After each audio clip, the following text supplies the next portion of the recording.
নমস্কার, কেমন আছেন সবাই? আমার আজকের ব্লগে আপনাদের অনেক অনেক স্বাগত জানাই। তার সাথে সকলকে জানাই সুপ্রভাত। এখন হচ্ছে সকাল 8:30 বাজে আর আজকে শুক্রবার।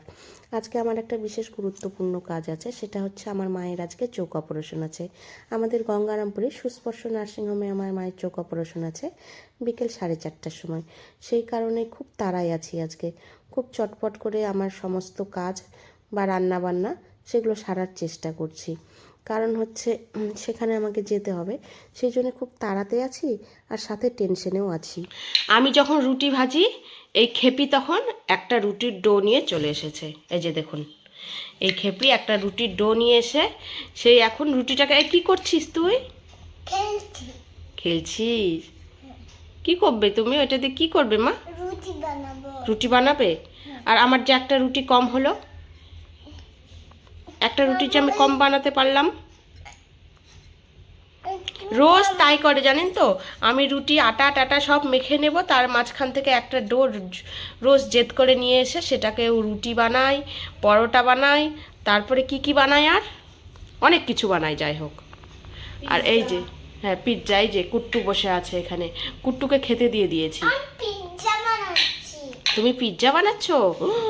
ও বাবা, আমাকে একটু দিও, আমাকে একটু দিও মা। আমার জন্য, বাবার জন্য বানাচ্ছি। তোমার আর বাবার জন্য?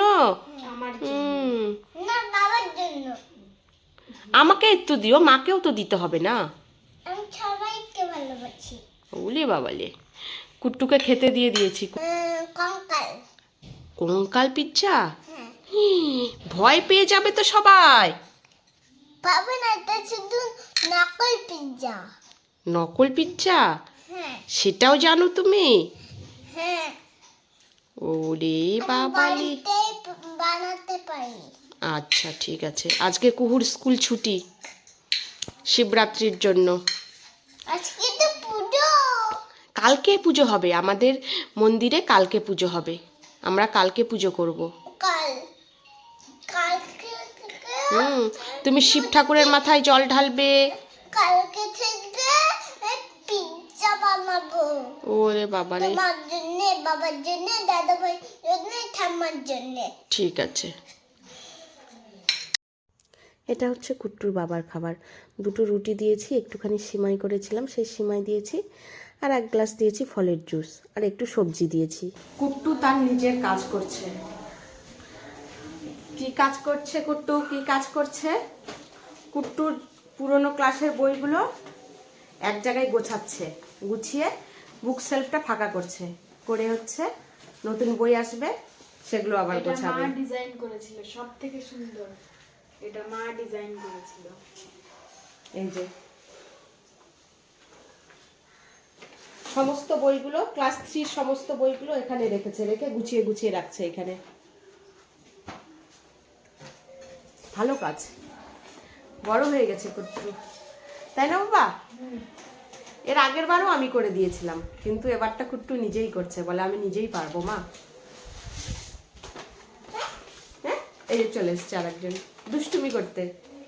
এখানে থাকলেই ও দুষ্টু। এই যে শুরু করে দিয়েছে। তুমি চলো। এই যে টেবিল বুক কোথায় রেখে যাও? আমি ছোটবেলায় বড় ছিলাম, কুত্তাটা ভেঙে দিয়েছিল। ছোটবেলায় বড় ছিল? কি কথা! তখন ভেঙে দিয়েছে। ছোটবেলায় দাদা ভাই। আচ্ছা, ছোটবেলায় কে বড় থাকে? আমি সুন্দর করে কুট্টু এখন তার পুরনো বইগুলো গোছাচ্ছে। গোছাও, হ্যাঁ। আমি রান্নাঘরে যাই রান্না করতে, ঠিক আছে? আজকে লাঞ্চে কি? আজকে লাঞ্চে হচ্ছে পনিরের তরকারি, লাউ ঘন্ট, তুই এখানে আবার আর দেখি কি কি হয়। বুনুকে নিয়ে যাই, আমাকে এখানে তাড়াতাড়ি সরে যেতে হবে এখানে থেকে, নাহলে কাজ করতে দেবে না তোকে। বুনো আমাকে হেল্প করবে। বুনো একটু ওইটা এনে দে না, চেয়ারের ওখানে নোটবুকটা বড়টা। জানালাটা লাগাতে হবে, খুব ঠান্ডা হাওয়া আসছে। Thank you. তুই বইটা গোছালে, বইগুলো গোছালে আমি আবার ঘরটা পুরো পরিষ্কার করব, বুঝেছিস? পুরো ঘরটা পরিষ্কার করতে হবে। বেশি তো তোকে হেল্প করছি, দাঁড়া। চটপট করে এসে রান্নাটা বসিয়ে দিয়েছি। পনিরের তরকারি করব জন্য খুব হালকা করে পনিরটা ভেজে নিচ্ছি। আর এদিকে এটা কী বলুন তো, চিনতে পারছেন? এটা হচ্ছে কুলেখাড়া শাক। এটাকে ভালো করে জল দিয়ে ফুটিয়ে সেদ্ধ করে জলটাকে খাবো। আমি একা খাবো না, শাশুড়ি মাকেও দেবো। আর পনিরটাকে ভেজে পনির রান্নার জন্য তেজপাতা আর জিরে কড়াইয়ে ফোড়ন দিলাম, শুকনো লঙ্কা দিলাম না, কুহু খাবে বলে। শুকনো লঙ্কা দিলে ঝাল হয়ে যেতে পারে, ওই কারণে। আর এইদিকে হচ্ছে দেখুন, আলুটা ভাজতে ভাজতে কুলেখাড়ার পাতাটা নামিয়ে আবার চাটনি বসিয়ে দিয়েছি, টমেটোর চাটনি করব, ওই কারণে।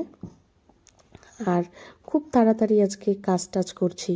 এই কাজ করে রান্নাবান্না করে কুহুকে স্নান করে খাইয়ে দাইয়ে আবার কুহুকে ঘুম পাড়িয়ে রেখে চলে যাব আমি। ঘুম পাড়িয়ে না রাখলে না যেতে পারবো না। আর এই পনিরের তরকারিতে কিন্তু আমি গোটা টমেটো দিইনি, টমেটো পেস্ট করে দিয়েছি আর রোজকার মশলা যা হয় সেগুলো দিয়েছি। আর সবগুলো কাঁচা লঙ্কায় আমি গোটা গোটা দিয়েছি, কোনো রকম কাঁচা লঙ্কা আমি চিড়ে দিইনি। এদিকে টমেটোর চাটনিটাও মোটামুটি আমার হয়ে গেছে। আর এদিকে হচ্ছে টমেটোর চাটনি নামিয়ে আমি লাউয়ের খোসা আর আলু ভাজতে বসিয়ে দিলাম। এই পনিরের তরকারি করতে করতে আমার কতগুলো রান্না হয়ে গেল পাশের গ্যাসে। দেখুন, চাটনি হয়ে গেল, কুলেখাড়ার পাতা মানে ফুটিয়ে জল করে নিলাম, জলটা বের করে নিলাম, তারপরে ভাজা বসিয়ে দিলাম। দেখুন কত রান্না হয়ে গেল, তাও আমার পনিরের তরকারিটা মানে রান্না কমপ্লিট হলো না। তো যাই হোক, পনিরের তরকারিটা ধীরে ধীরেই রান্না করছি ভালো করে। আর এদিকে লাল শাক করছি, বাদামটা ভেজে নিলাম, ভেজে নিয়ে লাল শাকটা ভাজছি। এটা হচ্ছে কুট্টুর ভীষণ প্রিয় একটা খাবার, বাদাম দিয়ে লাল শাক ভাজা। রান্নাও কমপ্লিট হয়ে গেছে আমার, ভাত, লাউয়ের খোসা আর হচ্ছে আলু ভাজা, পনিরের এই যে পাতলা ঝোল। ডাল করিনি, ওই কারণেই পনিরের তরকারিটাকে আজকে খুব ভালো করে করেছি, মানে অনেকটা টাইম নিয়ে সুন্দর করে পনিরের তরকারিটা করেছি। এদিকে হচ্ছে লাউ ঘন্ট হয়েছে, আলু বেগুন সজনের ডাঁটা দিয়ে একটা ঝোল হয়েছে পাতলা করে। আর দুটো বাটিতে চাটনি রয়েছে, একটা কুট্টুর বাবার, একটা কুট্টুর ঠাম্মার। আর রয়েছে হচ্ছে ডালের বড়ি ভাজা। এই হচ্ছে আজকে আমাদের রান্নাবান্না। বাইরে এত হাওয়া, পুরো উঠোন পাতা আর ফুলে ভরে গেছে। 4:30 বাজে এখন। তো আমি রেডি হয়ে গেছি যাওয়ার জন্য নার্সিংহোমে। এই যে চুড়িদার পরে রেডি হয়ে গেছি। মা চলে এসেছে নার্সিংহোমে। তো মা বললো যে 10 মিনিট পরে আয়, কারণ আমার হাজব্যান্ড আছে, তো বললো যে তুই তাহলে 10 মিনিট পরে আয়, কারণ কুহুকে রেখে যাব আবার, কুহু ঘুমাচ্ছে, ওই কারণেই বললো মা যে তুই 10 মিনিট পরে আয়, জামাই যেহেতু আছে কোনো অসুবিধা হবে না। আমি রেডি হয়ে দাঁড়িয়ে আছি, বেরোবো এখনই। এখন সন্ধে 7টা বাজে, পাশে আমার মামাতো বোন বসে আছে আর বাবাও আছে বসে। তো কুট্টুর বাবা বাইরে গেছে, একটু বাইরে বলতে নিচে গেছে। আমরা এখন 3rd ফ্লোরে বসে আছি। এই ওটিতে মায়ের অপারেশন হবে, আরও পেশেন্ট আছে, তাদের অপারেশন হচ্ছে, তারপরেই হচ্ছে মায়ের অপারেশন হবে। মায়ের 6 বা 7 নাম আছে। এখন বাজে রাত্রি 9:20 এখনও বাজেনি, তো 2-4 মিনিটের মধ্যে বেঁচে যাবে। আর আমি এইমাত্র নার্সিংহোম থেকে এলাম, মানে 15 মিনিট আগে নার্সিংহোম থেকে এসেছি। এসে স্নান টান করে পর্দা দিয়েই ঢেকে যাচ্ছে, এসে স্নান টান করে জামা কাপড় ছেড়ে এখন যাচ্ছি তাড়াতাড়ি করে রান্নাঘরে ভাত বসাতে। ভাত বসাই আগে গিয়ে, কারণ ছেলে কুকুর খাওয়ার টাইম হয়ে গেছে। নিয়ে রে বাবা, আজকে দেরি হলে যা হয় না, কি বলবো, দেরি হলে আরও বেশি করেই দেরি হয় সব কিছুতে। কুকুর খাওয়ার টাইম হয়ে গেছে, 9:15 বেজে গেছে। এখন তাড়াতাড়ি করে আগে ভাত বসাবো, ভাত বসিয়ে ওকে আগে খাওয়াবো। তবে চলুন, আজকের মতো ভিডিওটা এখানেই শেষ করছি। সবাই ভালো থাকবেন, সুস্থ থাকবেন। আমার ব্লগগুলো যদি আপনাদের ভালো লেগে থাকে তাহলে অবশ্যই সাবস্ক্রাইব করে দেবেন। ফেসবুক পেজটা থেকে দেখলে প্লিজ একটু ফলো করে দেবেন, লাইক শেয়ার কমেন্ট করবেন। শুভরাত্রি। আর দুপুরে যা রান্না হয়েছিল সবই আছে, সবই মোটামুটি একটু একটু করে সবই আছে।